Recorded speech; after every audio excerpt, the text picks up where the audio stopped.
Bienvenue dans cette nouvelle formation. Aujourd'hui, on va aborder une nouvelle thématique. On va étudier les 5 erreurs invisibles des parents qui détruisent la confiance en soi des enfants. Et vous allez voir à la fin que ce sont des erreurs très simples, des erreurs silencieuses et qui sont la plupart du temps commises avec amour, mais aux conséquences profondes. Déjà, félicitations pour les nouveaux qui nous ont rejoints. Avant de commencer, je vais d'abord penser de me présenter. Je suis Corridor Aboul Anifou, je suis le fondateur du cabinet Étincelle Assistance. Donc, ma mission de vie est d'accompagner les parents à vivre une parentalité heureuse afin d'aider efficacement leurs enfants à atteindre leur plein potentiel. Donc, sinon, le cabinet fait beaucoup de choses, hein. Mais moi, je me suis affiché comme un expert dans l'éducation. Donc, je suis coach parental certifié, coach des adolescents, coach des enfants, coach scolaire. Donc, le cabinet fait la formation, le coaching, le bien-être, le développement personnel, la santé virtuelle. On fait également des formations sur les blessures intérieures, la psychologie positive, le bien-être. Bref, tout ce qui concerne la croissance personnelle des individus, nous sommes là dedans. Donc, déjà, merci de nous avoir rejoints pour cette nouvelle formation. Déjà, je vais faire une précision. Alors, tous ceux qui me connaissent, tous ceux qui me connaissent, vous connaissez un peu ma méthodologie. Je n'aime pas tout donner les conseils. Donc, j'aime plus pousser à la réflexion parce que en tant que parent, je ne sais pas quel conseil je vais vous donner. Je ne sais même pas. Donc, moi, je pousse très souvent à la réflexion et chaque parent pourra décider en fonction de ce qui l'arrange et aussi en fonction de ce qui va arranger sa famille. Donc, imaginez un enfant qui grandit. Un enfant qui grandit dans une maison où il y a de la nourriture, des vêtements. Il va à l'école et pourtant, au fond de cet enfant-là, il y a quelque chose qui brille chaque jour. Et c'est silencieux et personne ne voit. Pas parce que ses parents sont mauvais, je vais préciser, pas parce que ses parents sont mauvais, mais parce qu'ils font des erreurs que personne ne leur a jamais signalées, des erreurs que vous aussi, des erreurs que moi aussi, peut-être je fais, mais ou bien peut-être nous faisons en ce moment même sans le savoir. Donc, ce que je vais dire ici, je vais parler aussi en tant que parent, pas seulement en tant que coach, pas en tant que coach des adolescents, je parle aussi en tant que parent. Donc, j'ai deux filles et certains m'ont souvent demandé que pourquoi lorsque dans mes formations, j'aime plus parler de nous. Oui, nous parce que je suis parent. Donc, si je parle de nous, c'est parce que je veux que les gens comprennent que moi également, je suis un parent. Et ce que j'enseigne, ce que nous enseignons, c'est pour que ça puisse nous aider tous. Donc, ne pensez pas que ce que moi j'enseigne là, je connais plus que vous, hein. Jamais, jamais, jamais. Je ne connais pas plus que vous. C'est parce que moi, je suis allé chercher les bonnes informations, les bons outils pour réussir mon accompagnement.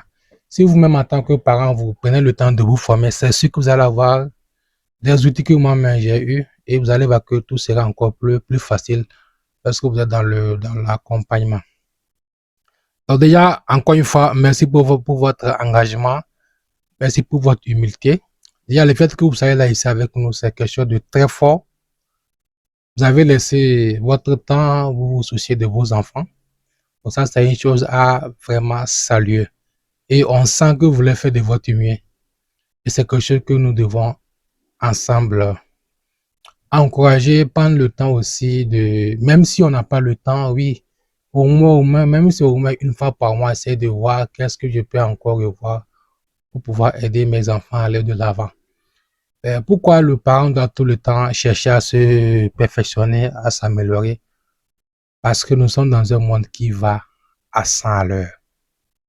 Autrement, ce qui va plus éduquer nos enfants, ce sont les réseaux sociaux, c'est la télévision. Parce que en tant que parent, on n'est pas toujours présent.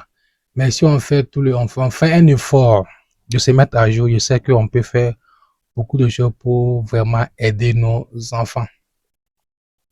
Et qu'est-ce qu'on va apprendre dans cette masterclass? Vous allez apprendre ici avec moi des vérités issues de la psychologie de l'enfant, des erreurs courantes décryptées sans jugement. On va également voir des pistes concrètes pour changer dès aujourd'hui. Et c'est également un espace d'introspection bienveillant.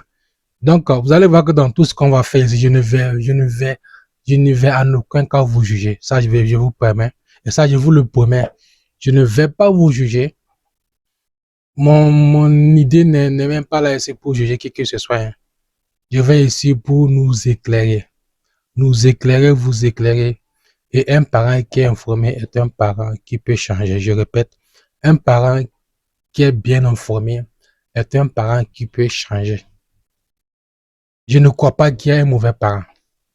Je ne crois pas non plus qu'il y ait un mauvais enfant, qu'il y ait un mauvais adolescent.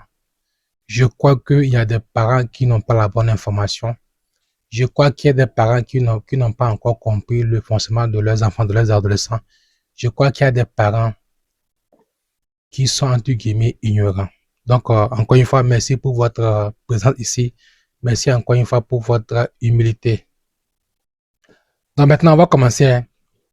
Avant de commencer, on va poser un cadre psycho-éducatif pour un peu c'est-à-dire que un peu clarifier le concept de confiance en soi. Parce qu'il y a des gens qui pensent que la confiance en soi, elle peut s'acquérir comme ça du jour au lendemain. Non, non, non, non. Retenez que la confiance en soi, c'est une construction, ce n'est pas un don. Moi-même qui suis en train d'animer cette masterclass, si vous me voyez 5 ans, 7 ans en arrière, franchement, j'avais une mauvaise confiance en moi-même, une mauvaise estime de moi-même. Okay?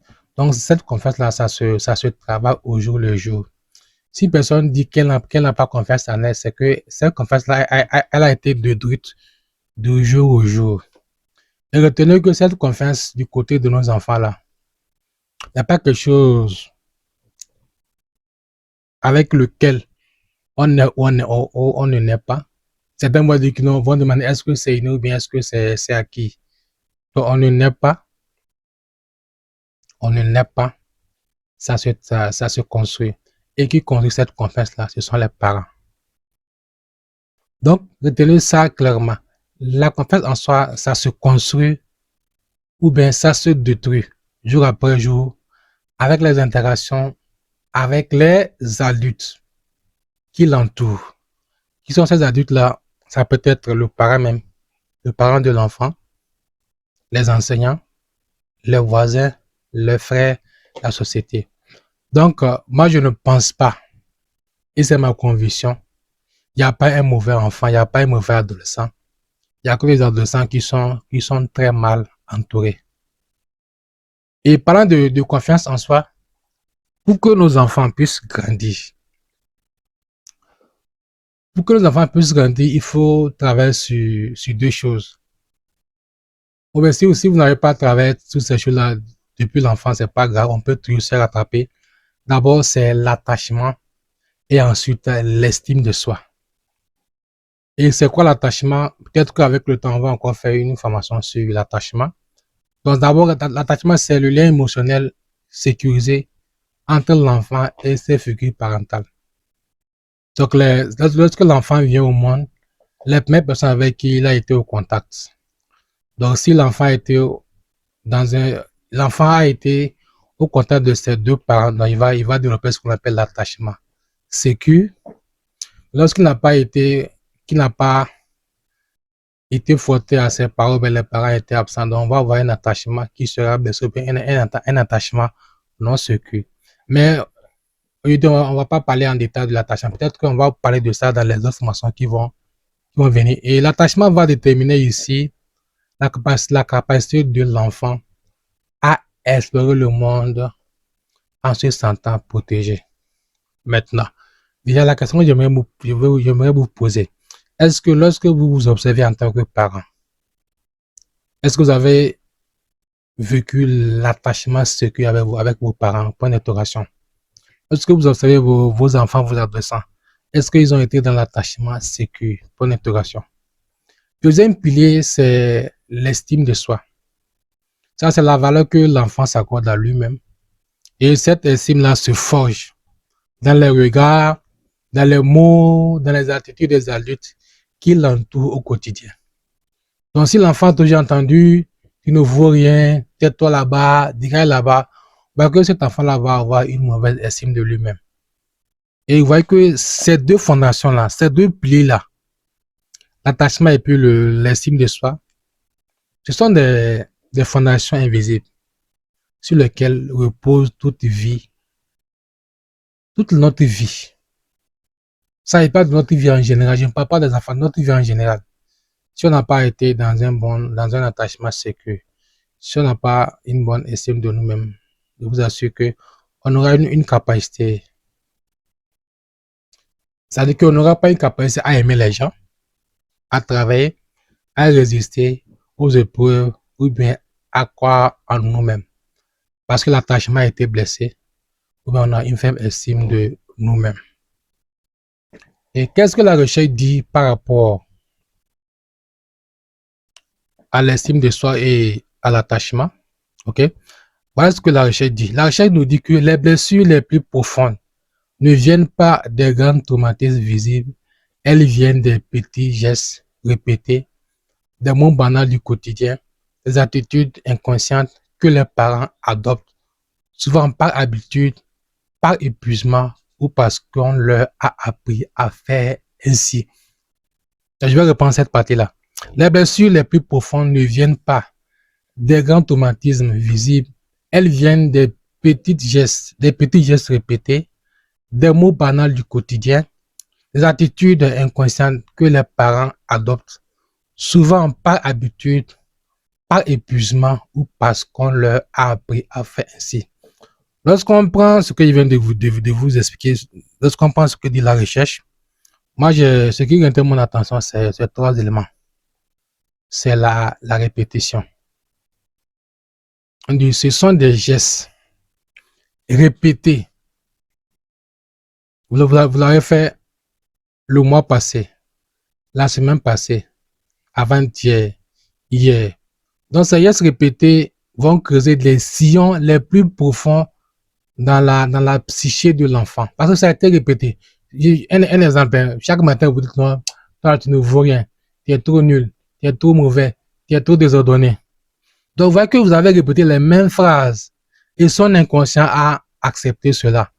Donc, il va tirer la conclusion qu'effectivement, il est bête, il est nul, il ne vaut rien. Deuxièmement, c'est le caractère de l'invisibilité. Pourquoi invisibilité? C'est que ces erreurs vont passer inaperçues. Parce qu'elles semblent banales. C'est banal, c'est normal. Et le troisième élément, c'est l'impact profond que ça va créer sur l'enfant. Donc, tous ces gestes répétés vont avoir un effet sur le développement psychologique de l'enfant. Donc, tout ce qui là, ça a été documenté. Donc, je ne suis pas là ici pour vous montrer des recherches. Nous sommes là ici pour aller plus dans le volet un peu plus pratique des choses. Donc, ça, c'est d'abord le volet introductif pour qu'on puisse se mettre d'accord sur la notion de confiance en soi.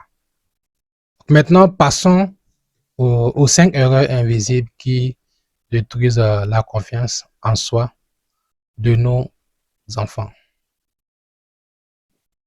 La première erreur que nous faisons en tant que parents et qui va coûter cash et qui va détruire à coup sûr la vie de votre enfant, c'est de comparer l'enfant à un autre. C'est de comparer l'enfant à un autre. Je vais faire une petite analogie pour qu'on puisse se comprendre. On va observer le soleil et puis la lune. OK? Vous voyez qu'on on va voir le soleil briller en pleine journée.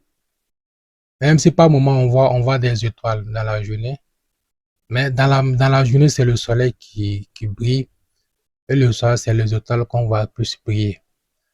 Est-ce qu'on a une fois pris le temps de comparer l'étoile et puis les étoiles et puis le soleil? On ne le fait pas. Là, pourquoi en tant que parent? Pourquoi en tant qu'éducateur, nous voulons comparer les enfants? Et je vais ici caricaturer avec un langage du quotidien. Et même si ce n'est pas exactement ce que les parents disent, en fait, ça veut parler de la même chose. Je prends un exemple. Tu vois ton frère, lui réussir. Pourquoi tu ne peux pas faire pareil? Tu vois l'enfant du voisin, lui aussi. Il faut apprendre de l'enfant du voisin. Bah, cette comparaison à quelqu'un d'autre là, ça va détruire l'estime de soi de l'enfant. L'enfant va conclure qu'effectivement, lui ne vaut rien. Voilà, cette phrase banale là, anodine là, tu vois ton frère, lui, il réussit. On voit que nous, en tant que parents, c'est une phrase qui semble anodine, mais elle est en réalité dévastatrice. Elle est en réalité destructrice. Quand un parent compare son enfant à quelqu'un d'autre, c'est qui quelqu'un d'autre, un frère, une soeur, un cousin, un voisin, il envoie un message profond et douloureux. Qui peut me dire ici, qui n'a jamais comparé son enfant à quelqu'un d'autre? Lorsqu'on dit à l'enfant, tu vas ton frère lui aussi, ce que l'enfant va attendre vraiment. Nous, parents, selon nous, c'est une forme de motivation, mais non, non, non. Ce que l'enfant va attendre, c'est autre chose. Donc, lorsque le parent dit, tu vas ton frère lui aussi, c'est ce que le parent fait croire à l'enfant qui veut le motiver. Donc, le parent quoi dire à l'enfant, je veux te motiver à faire mieux. Je crois en ton potentiel. Je veux que tu réussisses comme ton frère. Que c'est ce que nous croyons dire à l'enfant. Mais l'enfant ne comprend pas cela. Nous, on veut le motiver à faire mieux. Mais l'enfant entend autre chose. Qu'est-ce que l'enfant entend? L'enfant entend tel que tu n'es pas assez, tu es inférieur, tu es une déception, je préfère l'autre. C'est ce que l'enfant entend. Il entend qu'il est inférieur aux autres. Il entend qu'il a une déception pour sa famille. Il entend que vous le préférez par rapport à son frère. Donc, l'enfant n'entend pas une motivation.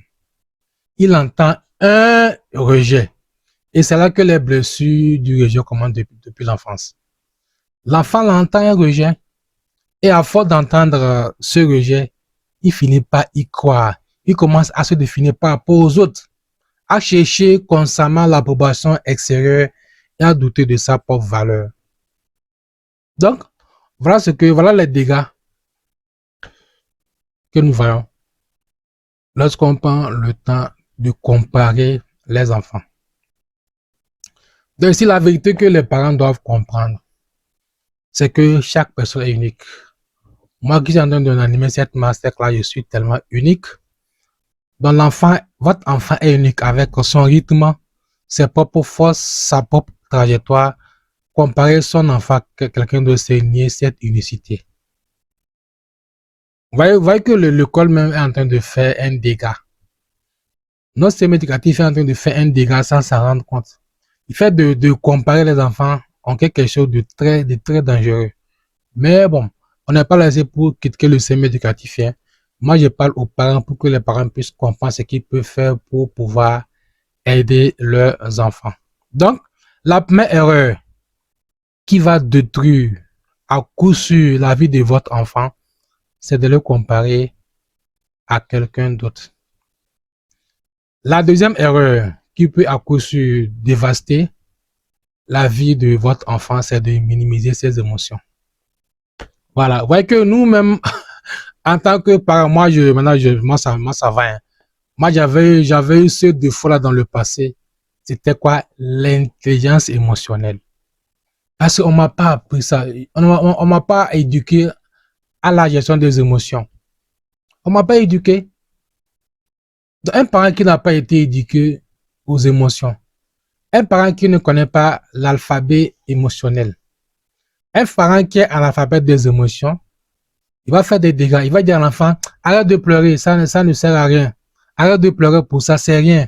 Tu es trop sensible, c'est pas grave. Un garçon ne pleure pas. Ces phrases-là, nous les avons tous entendues, non? Ou bien, un garçon ne pleure pas, il faut être fort. Et même nous les avons entendus, ou même nous les avons dit. Nous les avons dites à nos enfants, ces phrases-là. Mais voilà ce qui se passe dans le cerveau d'un enfant quand il les entend. Donc, nous, on va minimiser ses émotions. Et qu'est-ce que l'enfant va entendre dans son cerveau? Tout est psychologique. Hein? Ce que l'enfant va entendre dans son cerveau, D'abord, mes émotions, c'est un problème. Donc, l'enfant apprend à quoi? Et apprend à ressentir profondément que le fait qu'il exprime ses émotions, c'est comme c'est une faiblesse qu'il faut cacher. Ça, c'est la première des choses. Deuxièmement, je dois taire ce que je ressens. Pour être accepté, il faut que je me taise par rapport à ce que je ressens. Il vaut mieux ne pas montrer ses émotions. Et vous voyez, même il y a des adultes même qui sont en train de souffrir dans cette affaire de ne pas exprimer ses émotions. Et troisième message caché derrière la minimisation des émotions, c'est que je me déconnecte de moi-même. Dans le cas des adolescents qui ne parlent plus. Parce qu'on on a dit que quoi, arrête de pleurer, tu es trop sensible, tu exagères. Des adolescents qui ont des soucis mais qui ne parlent plus. Et des artistes même qui ne savent plus gérer leurs émotions. Donc la vérité que je veux que nous retenions ici en tant que parents, c'est que nous devons faire un effort pour valider l'émotion. Et lorsque nous validons l'émotion de l'enfant, ça ne signifie pas qu'il faut approuver le comportement. Je vois que tu es triste. Je vois que tu es triste. Je vois que tu es découragé. Vous voyez que c'est 2 secondes d'empathie. Quand on dit je vois que tu es triste là, ça ne peut pas dépasser même 2 secondes. Si c'est trop, c'est 3 secondes. Je vois que tu es triste. Vous voyez qu'on vient de prendre 2 secondes d'empathie. Ça vaut mieux que 10 minutes d'explication. Donc ça, c'est la différence entre l'empathie et puis la permissivité. On ne permet pas à l'enfant de faire ce qu'il veut. Ça va dans le comportement. Mais approuver, valider l'émotion là, c'est de ressentir de l'empathie. Donc, chers parents, c'est très important ce qu'il dit ici. Nous, on n'a pas été éduqués à ça. Mais à l'heure de l'IA, à l'heure du verso là, donc il est important que nous sachions comprendre le sens des émotions et savoir le lire dans le visage de nos enfants pour pouvoir les aider. Parfois, on va minimiser l'émotion des enfants. Et 2 ans, 3 ans plus tard, on se rend compte que l'enfant voulait me dire ça, mais j'ai dit c'était, en ce moment, c'est trop tard.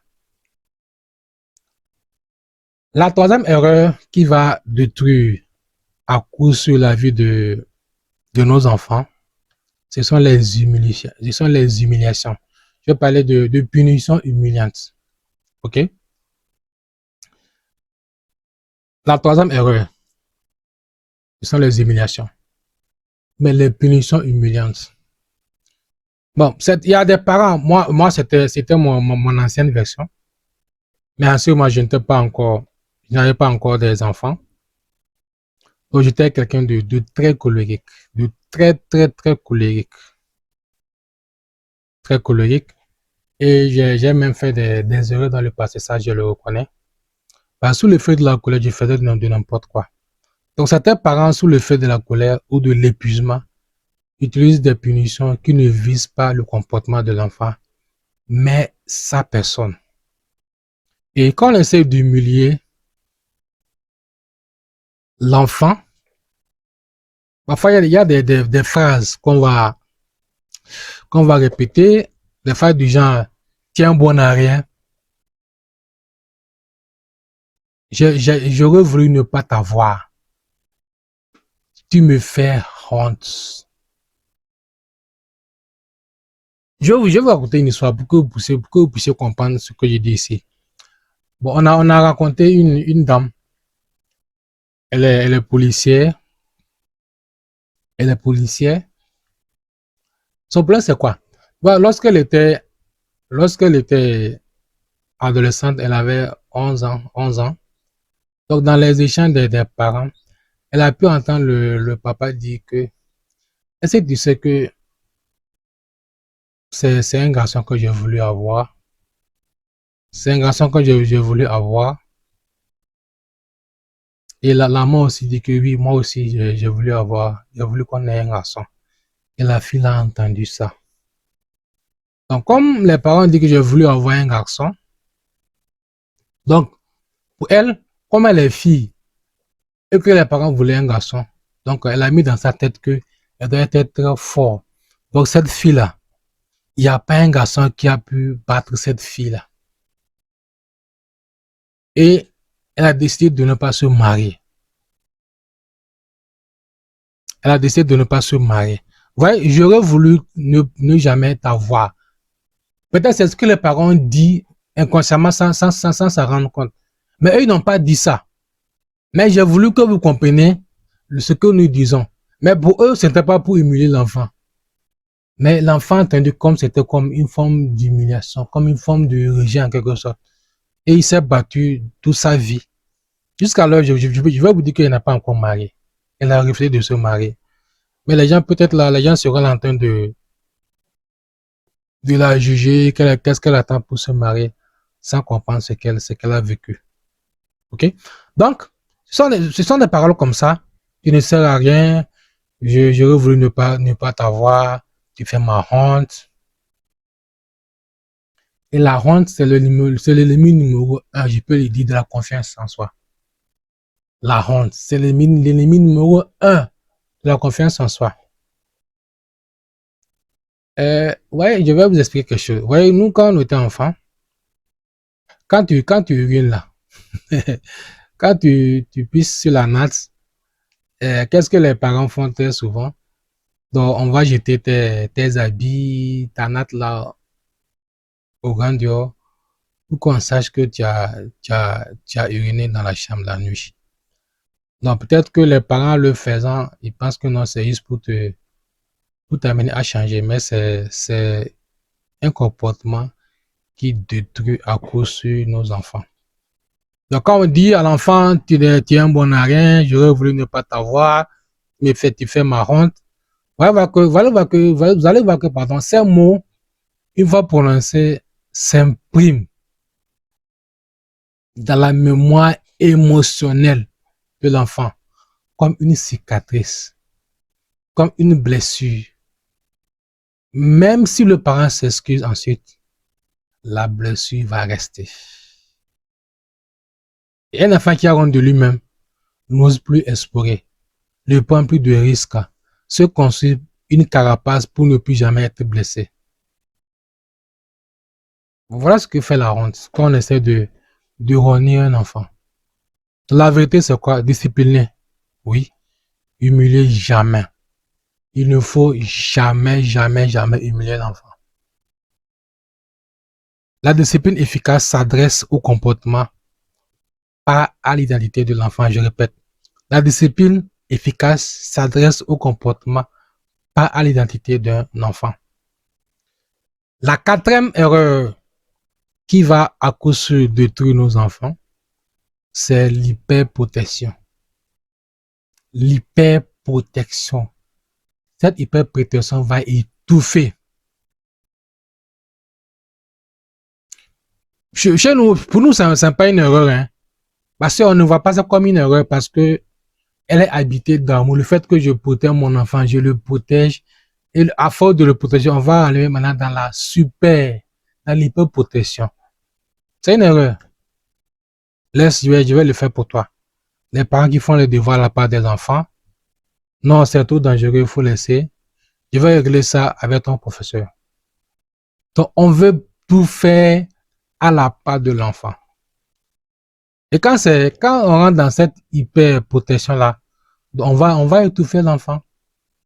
On a même des adultes à l'heure là qui sont dans le foyer, qui ont leurs enfants.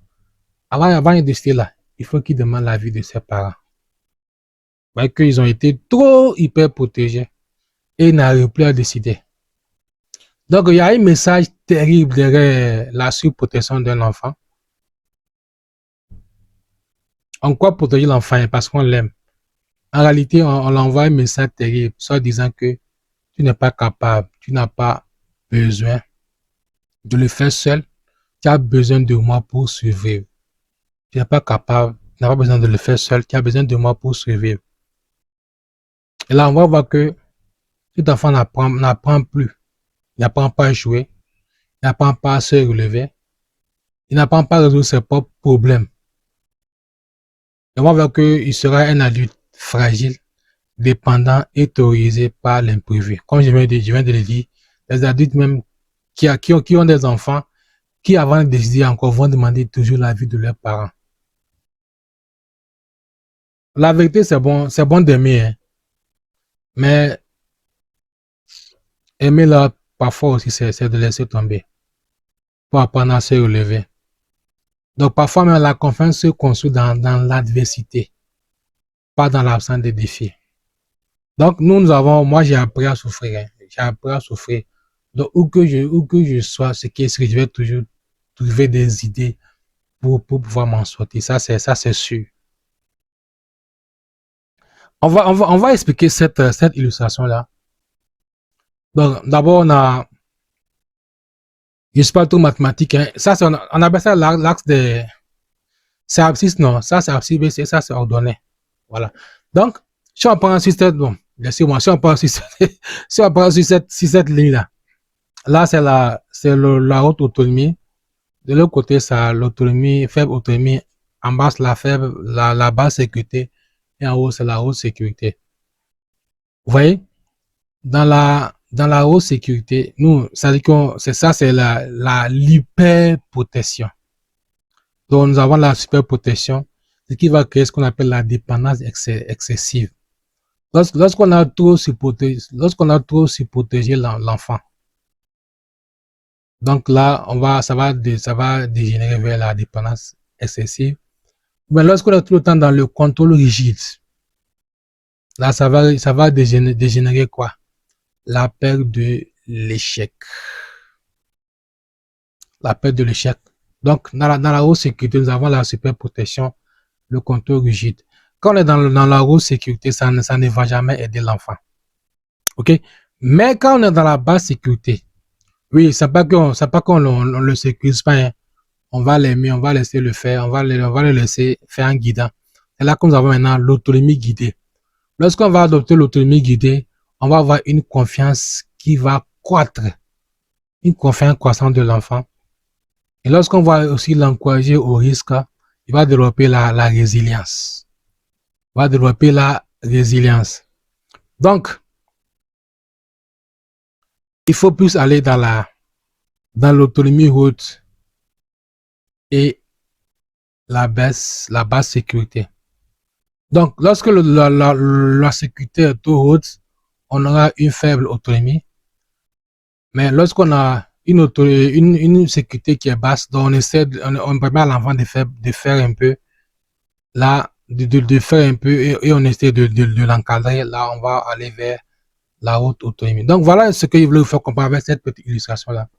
Lorsqu'on n'est plus dans la haute sécurité, la surprotection qui va conduire à la dépendance excessive, le contrôle rigide qui va conduire à la peur de l'échec. Mais lorsqu'on est dans la basse autonomie, donc vous allez voir que la basse sécurité, par exemple, vous allez voir que l'enfant, il sera dans une autonomie guidée. Et lorsque aussi on l'encourage au risque, va développer la résilience. D'ailleurs, je peux même dire que cette illustration même peut résumer notre masterclass. La différence entre ces deux chemins se joue dans les petits moments du quotidien, dans la capacité du parent à résister à l'envie de tout résoudre. Les deux chemins, sécurité et puis l'autonomie. Sécurité, haute sécurité, autonomie faible. Basse sécurité, autonomie, haute autonomie.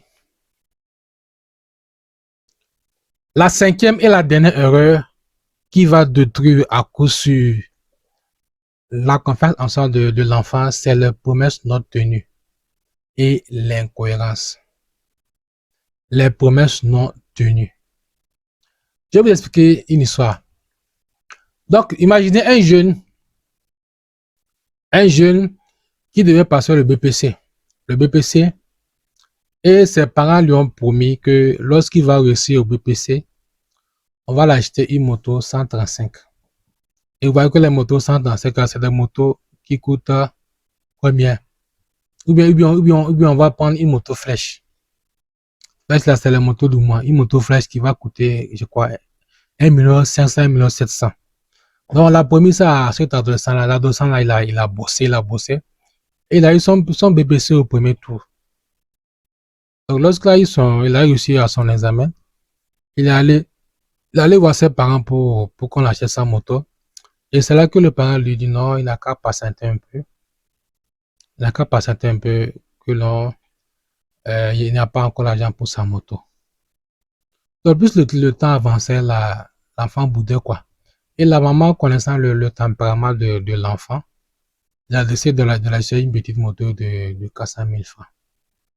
Et cette moto-là, l'enfant a cassé la moto en question, ça disant que ce n'est pas la moto qu'on l'avait promise. Donc, lorsque l'enfant casse la moto, le papa et puis la maman ne s'entendaient plus, quoi. Ils ne se comprenaient plus. Donc, il y avait des disputes les soirées. Donc, l'enfant, du fait que l'enfant voit tout ce qui se passe à la maison, bon, il ne se sentait pas bien, quoi. Donc, il a rejoint un groupe de jeunes qui prenaient la chicha. Il a commencé par prendre la chicha et puis quelques mois plus tard, il a commencé par prendre la drogue. Et cet enfant est actuellement dans la drogue. Il ne sert à rien pour ses parents. Il est là, il est à la maison comme ça, il ne fait absolument rien. Voilà un peu les conséquences des promesses non tenues. On l'a promis une moto après le succès de son examen. Mais c'est une promesse qui n'a pas été tenue. Ça conduit l'enfant dans quoi? Dans la drogue. Ça, c'est les promesses non tenues. L'incohérence entre nos paroles et nos actes, c'est une forme de trahison chez les enfants. Et ce sont des trahisons les plus silencieuses qui soient. Donc, on ne tient pas une promesse. Nous sommes dans l'incohérence. Et qu'est-ce que l'incohérence va forger dans le cerveau de l'enfant? D'abord, les mots vont perdre le sens. Donc, l'enfant va apprendre vite à ne pas faire confiance aux mots des adultes. Deuxièmement, la réalité devient floue. Il commence à douter de sa propre perception de la réalité. Et troisièmement, la méfiance s'installe. Il aura du mal à faire confiance aux autres et encore plus à lui-même. Donc, voilà ce que l'incohérence peut forger dans le cerveau de l'enfant. Donc, pour récapituler, nous avons expliqué 5 erreurs invisibles. La première erreur, c'était les comparaisons fréquentes. Donc, quand on compare un enfant à un autre, ça va créer un sentiment d'insuffisance. Ensuite, ce sont les émotions minimisées. Troisièmement, on a parlé des punitions humiliantes. Quatrièmement, on a parlé de l'hyperprotection. Et enfin, les promesses non tenues et l'incohérence des parents. Maintenant, on va passer au moment d'introspection guidée. Je vais vous inviter maintenant à faire une petite pause. Donc, déposez tout ce que vous tenez dans la main, déposez vos stylos, déposez vos cahiers. Fermez doucement les yeux si vous le pouvez. Allez-y, fermez doucement les yeux. Prenez quelques respirations avec moi. Allez-y. Inspirez. Expirez. Inspirez. Expirez. Allez-y. Inspirez. Expirez. Allez-y. Inspirez. Expirez. Maintenant, posez-vous ces questions avec honnêteté sans vous juger. On va se poser 5 questions. La première question, est-ce qu'il m'arrive de comparer mon enfant à un autre, même avec de bonnes intentions? Je reprends la question. Est-ce qu'il m'arrive de comparer mon enfant à un autre, même avec de bonnes intentions? On passe à la deuxième question. Est-ce que je lui dis parfois que ce qu'il ressent n'est pas important? Je reprends la deuxième question. Est-ce que je lui dis parfois que ce qu'il ressent n'est pas important? Troisième question. Est-ce que j'utilise des mots quand je suis en colère? Des mots que je regrette après. Je reprends la troisième question. Est-ce que j'utilise des mots quand je suis en colère, des mots que je regrette après? Quatrième question. Est-ce que je fais des choses à sa place? Parce que c'est plus rapide, plus simple, plus sûr. Je reprends la quatrième question. Est-ce que je fais les choses à sa place parce que c'est plus rapide, plus simple et plus sûr? Et la dernière question. Est-ce que mes promesses sont toujours tenues? Cinquième question. Est-ce que mes promesses sont toujours tenues? Et ces 5 questions ne sont pas là ici pour vous faire culpabiliser. Elles sont là pour vous réveiller. Un parent qui s'interroge est un parent qui grandit. Donc ces 5 questions, c'est juste pour vous amener à grandir. Maintenant, on va passer aux pistes conquêtes. Alors, que faire maintenant? On a répondu à ces 5 questions. Peut-être que vous êtes dans les 5 questions, mais vous êtes au moins dans une question. Donc, déjà, vous voyez ce qu'il faut revoir, ce qu'il faut corriger en tant que parent pour pouvoir aider nos enfants. Donc, ici, on va voir 5 actions simples qu'on peut appliquer dès aujourd'hui pour commencer à reconstruire ou renforcer la confiance de votre enfant. La première solution, la première action, c'est de valoriser l'enfant sans comparer.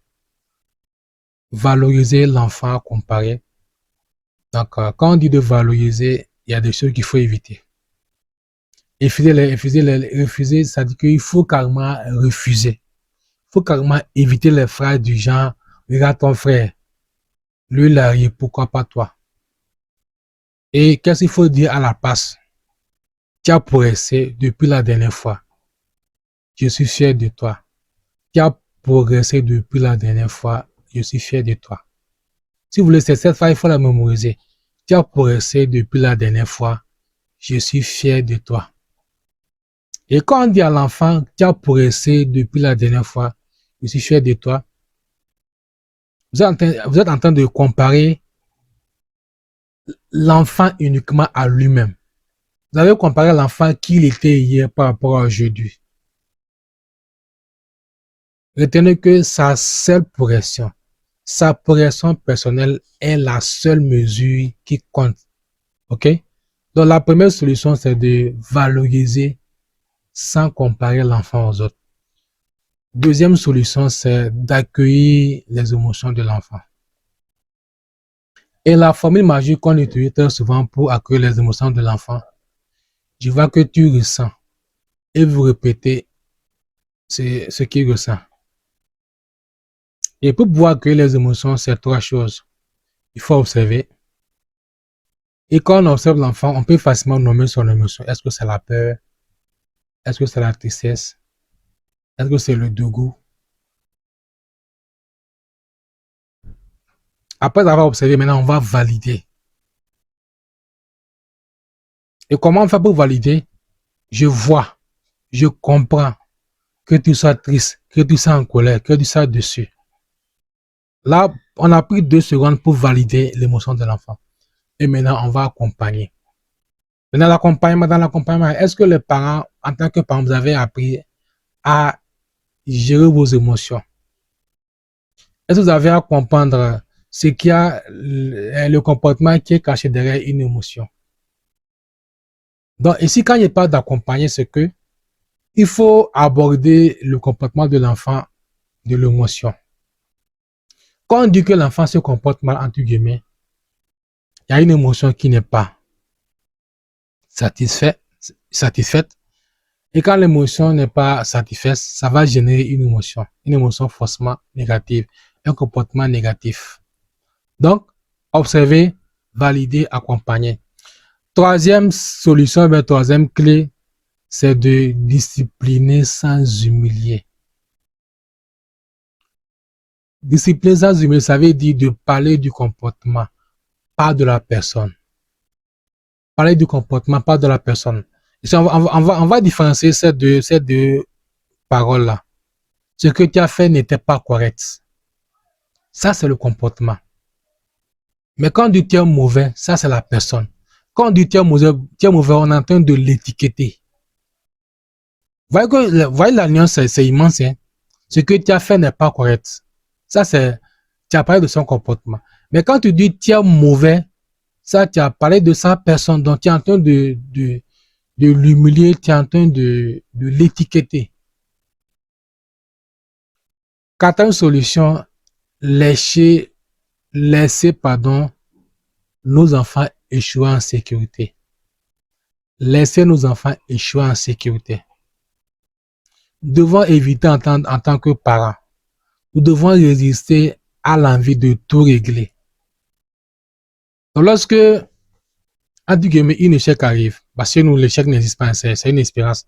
Lorsque vous voyez que l'enfant est en échec, entre guillemets, au lieu de pouvoir lui conseiller, posez-lui cette question. Qu'est-ce que toi, tu penses qu'on pourrait faire pour trouver une solution?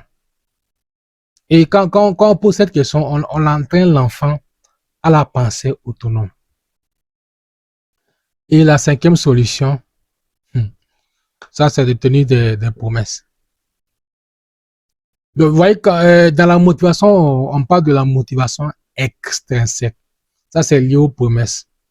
Donc, si on promet quelque chose à l'enfant pour le motiver à travailler, à la fin, donnez-lui. Mais nous, on n'est pas trop pour les motivations extrinsèques. Nous, ce qu'on fait, c'est de travailler avec l'enfant pour trouver ça, ce qui va le motiver de façon intrinsèque. Une motivation sans besoin de récompense. Donc, si vous promettez quelque chose à l'enfant, donnez-lui. Donc, et parfois aussi, mais quand on sent qu'on est dans l'erreur, je t'avais promis ça, je n'ai pas pu tenir, donc je m'excuse. Je t'avais promis ça, je n'ai pas pu tenir ça, donc je m'excuse. Et vous voyez que c'est une leçon de vie inestimable. Donc, quand un parent comprend ses erreurs devant son enfant, il lui enseigne que les adultes aussi peuvent se tromper et les assumer. Et c'est un cadeau extraordinaire.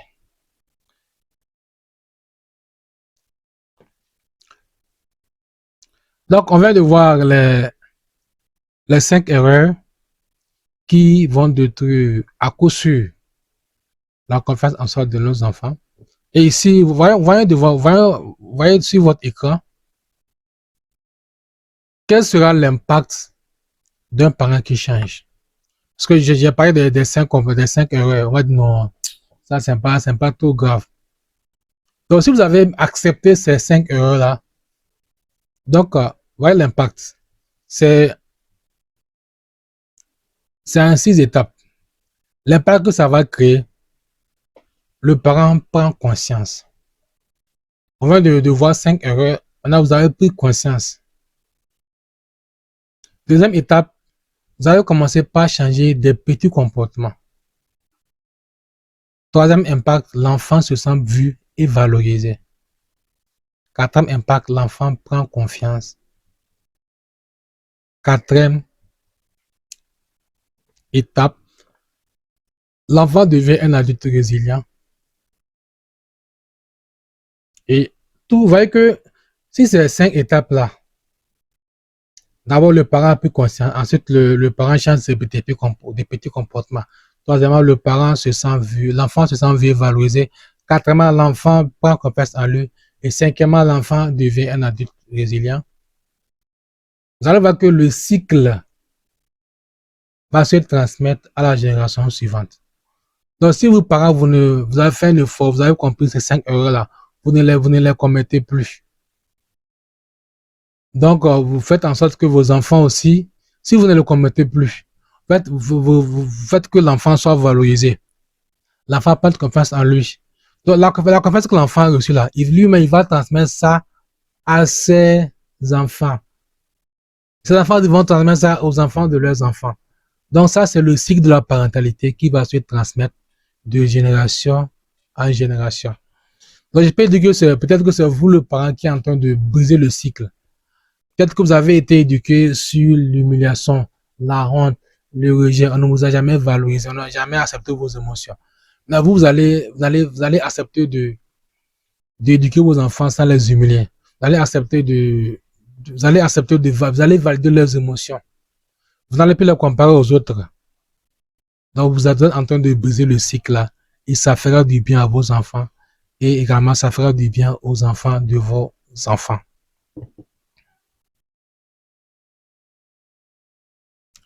Un dernier mot. Et maintenant, on revient pour prendre vos questions. Donc, retenez que être parent, on le dit très souvent, hein, c'est le métier le plus difficile au monde. Et personne ne vous a donné le mot d'emploi parce qu'il n'y a pas une école de parents. Donc, ce que nous faisons là, c'est une école de parents. Vous êtes à l'école de parents, vous avez fait et vous le faites de votre mieux, ça je le dis. On le fait, on fait de notre mieux avec ce que nous savons, avec ce que nous avons vécu, avec ce que nous portons. Mais aujourd'hui, vous savez un peu plus sur les 5 erreurs qui peuvent détruire la confiance de vos enfants. Vous vous êtes dit que votre enfant ne manque pas de confiance en elle, il faut voir si vous n'avez pas commis ces 5 erreurs-là. Et un seul mot, le fait de changer les mots, vos mots, ça peut déjà comment aider l'enfant à reprendre confiance en lui. Le simple regard aussi peut changer tout. Un mot, un regard, une promesse tenue, une émotion accueillie, ça va aider l'enfant déjà à commencer à reprendre confiance en lui. Donc maintenant, on va passer à la phase des questions-réponses.